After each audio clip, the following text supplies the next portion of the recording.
बाल्यकालमै 13-14 वर्षको उमेरमा श्रीधाम वृन्दावन पुग्नुभयो।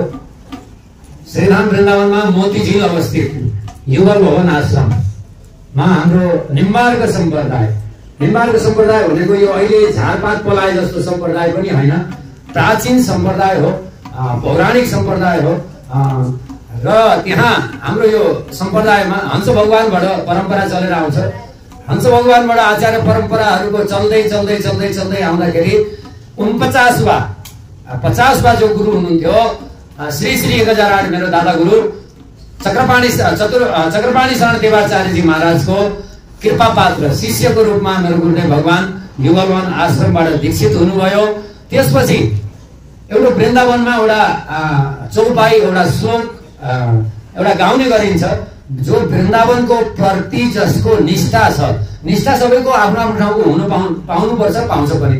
र एउटा दोहा छ, रे मन वृन्दा विपिन निहार यद्यपि मिले कोटि चिन्तामणि तदपि न हाथ पसार विपिन राज सीमा के बाहर हरिहु को न निहार।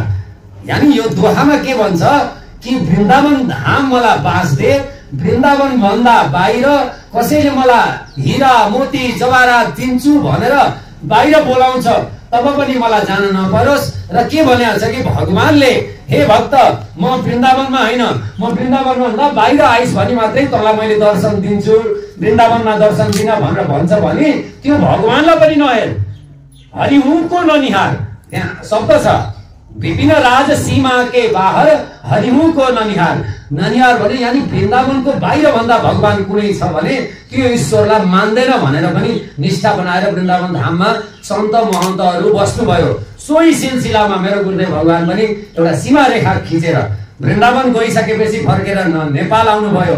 यो नै कि नेपाल आउनु भएन, भारतका विभिन्न ठाउँहरूमा कथा प्रवचन न कुनै कथा प्रवचन गर्दै हिँड्नु भएन, केवल विशुद्ध भजन कीर्तन हरिनाम संकीर्तन युगल नाम संकीर्तन अहिले हामीले जो गाइरहेका थियौँ, युगल नाम संकीर्तनको आधार बनाएर युगल भवन आश्रममै बस्दै जानु भयो र पछि गएर युगल भवन आश्रमको महन्तको रूपमा हुनुभयो। र मेरो गुरुदेव भगवानका हामी 1700-1800 शिष्य छौँ, चेला चेली मिलाएर नेपाल विराटनगर इत्यादिमा गरेर हजुरको पर्वत यताउता गर्दाखेरि हामी 1700-1800 छौँ। त्यसमध्ये हामी बैरागी लगभग 17-18 जना बाबाजी छौँ, माताजीहरू पनि लगभग 4-5-6 जना लङ्गोटी लिएको महाराजीबाट उहाँ हुनुहुन्छ हाम्रो गुरु बहिनीहरू। गुरुदेव भगवानको श्रीधाम वृन्दावनमा शरीर ब्रेजर प्राप्ति भयो। आज